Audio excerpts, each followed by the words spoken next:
Welcome back to Regs Automotive, where everything you do is hard. Today we're bringing back this Str-8 back into the garage to get it going. So the customer has went ahead and purchased a crate motor, and I just want you guys to hear how the vehicle is running before we go ahead and replace that engine. Like always, nice, beautiful looking vehicle, but this is how it's running.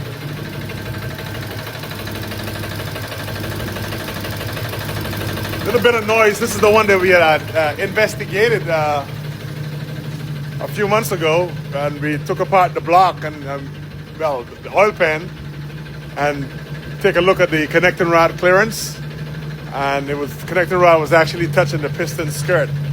But the vehicle does run. This is the way it's running right now.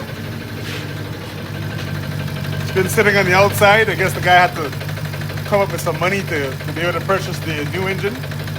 But it runs nice and smooth. It's just a shame that, it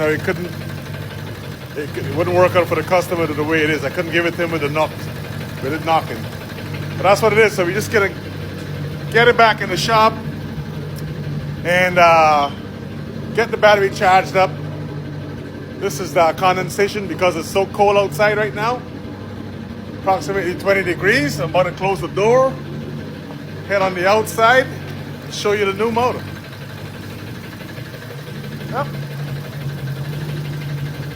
Good running car. Close this door down. It's cold as balls today, guys.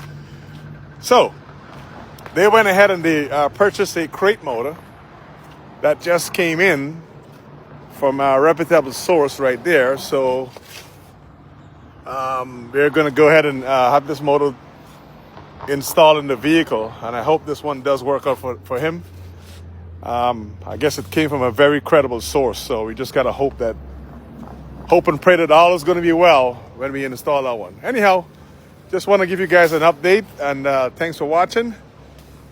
It's cold as brick out here right now. Your boy Rex is out.